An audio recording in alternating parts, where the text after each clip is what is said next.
नमस्कार शिक्षणप्रेमी मित्रांनो, मी डॉक्टर रमेश चौधरी. शिक्षण सखा या यूट्यूब चॅनलवर आपले हार्दिक स्वागत. मी मागच्या व्हिडिओमध्ये आपल्याला CTET 2026 या परीक्षेबाबत अर्ज भरण्यासंदर्भात व्हिडिओ दिला होता. बऱ्याच जणांनी तो व्हिडिओ पाहिला आहे आणि अर्ज करायला सुरुवातही केली असेल.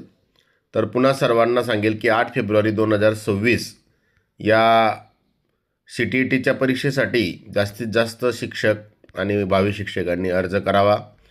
त्याचं कारण असं आहे की ही परीक्षा लवकरच आहे आणि आपण यापूर्वी पण TETचा अभ्यास केला असेल तर आपल्याला सहज आणि सोप्या पद्धतीने ही परीक्षा देता येणार आहे.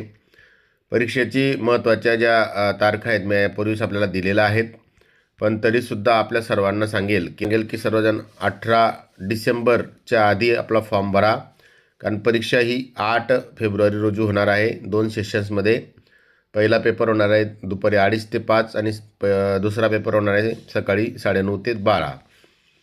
या परीक्षेचा फॉर्म का भरावा या संदर्भात मी आपल्याला आज सांगणार आहे. तर कारण असं आहे की या परीक्षेला पहिला पेपर जर आपण पाहिला तर पहिल्या पेपरमध्ये जो TETचा सिलेबस आहे तोच सिलेबस आहे.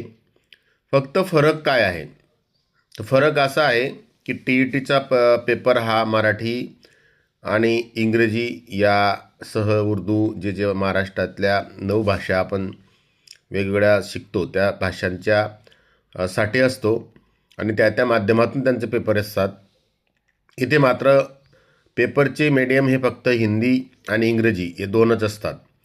मग याच्यामध्ये आपण जर परीक्षा द्यायचं असेल तर आपल्याला देत असताना अजून एक चांगली गोष्ट असते की आपल्याला जेव्हा आपण पहिल्या पेपरला 2 लँग्वेज आपण घेतो एक कंपल्सरी, त्याच्यामध्ये आपण लँग्वेज घेत असताना आपल्याला एक इंग्रजी आणि मराठी अशी सुद्धा घेता येते. त्याच्यामुळे लिस्टमध्ये जर आपण बघितलं तर इंग्लिश, हिंदी, आसामी, बंगाली, गुजराती, कन्नडा, मणिपुरी, मराठी अशा सर्व भाषा आहेत. म्हणजे आपल्याला जर आपण बघितलं तर आपण जसं TETमध्ये इंग्रजी आणि मराठी आपल्याला कंपल्सरी, तसं इथे आपण मराठी चॉईस करू शकतो. उरलेले 3 विषय जे असतील जे बालमानसशास्त्र आणि शिक्षणशास्त्र आहे, गणित आहे आणि परिसर अभ्यास आहे, तर हे या सर्व आपल्याला हिंदीतून सोडवावे लागतात. एवढाच फरक आहे. म्हणून मी आपल्याला सांगेल की फरक विशेष काही नाही, त्यामुळे आपण हा फॉर्म भरा. विशेषतः दुसऱ्या पेपरसाठी सुद्धा तशीच परिस्थिती आहे. आपण दुसऱ्या पेपरला जर पाहिलं तर दुसऱ्या पेपरला इथे पण तशीच चॉईस आहे आपल्याला. या चॉईसमध्ये आपण 30 प्रश्न हे बालमानसशास्त्र आणि याचे शिक्षणशास्त्राचे असतात.